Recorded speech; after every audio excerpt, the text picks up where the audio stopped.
Dahan-dahan ko itong nilapitan. Tumigil ito sa ikatlong ring. Tinignan ko ang code. Hindi nakasaksak sa kahit anong linya. Walang kahit anong kuryente. Pero malinaw kong narinig ang tunog. Inisip ko, baka guni-guni lang. Pagod ang siguro ako. Baka galing lang sa palabas sa TV. Kinabukasan, bandang 2:00 nung madaling araw, nagring ulit ang telepono. Mas matagal, mas malakas. Kahit nang kinginig, sinagot ko. Akala ko prank lang. Pero ang narinig ko sa kabilang linya ay ako mismo. Ang boses ko. Nagsalita ito ng mga linyang hindi ko pa sinasabi kailanman. Sinasabi mo lang na okay ka, pero hindi ka okay. Ako ang tunay mong nararamdaman. Hindi ako makakibo. Para akong nanigas. Maya-maya, bigla na lang itong naputol. Tumigil ang linya. Bago tayo magpatuloy, i-comment mo muna kung taga saan ka at anong oras mo ito pinapanood. Gusto ko malaman kung sino-sino at taga saan ang mga nakapanood ng istorya na to. Ready ka na ba sa karugtong ng ating takutan? Huwag kang bibitaw. Kinabukasan, tinanong ko ang caretaker ng building kung may iba may access sa linya ng telepono. Umiling siya. Wala na po yung linya. Matagal nang pinutol yan. Antik na lang.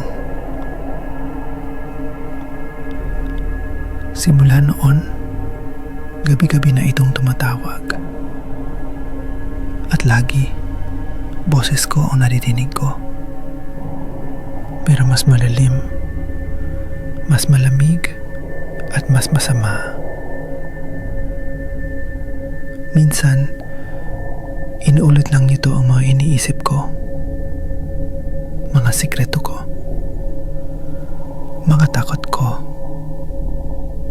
Pero, habang tumatagal, nagsimula na itong mag-utos. Buksan mo ang pinto. Huwag kang titingin sa salamin. May nakatingin sa likod mo. Sa tuwing hindi ko sinusunod, may kakaibang nangyayari sa paligid. Isang gabi, habang nagsasalita pa yung boses sa telepono, biglang tumunog ang cellphone ko. Unknown number. Sinagot ko. Pareho ang sinasabi na nasa cellphone at ng nasa lumang telepono. Dalawang boses. Parehong ako. At sabay nilang sinabi, bumalik ka sa original mong katawan. Hindi ko alam kung ano ibig sabihin nun.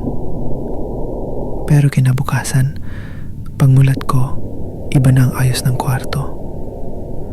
Ibang kama, ibang apartment, at may lalaking nakahiga sa tabi ko na hindi ko kilala.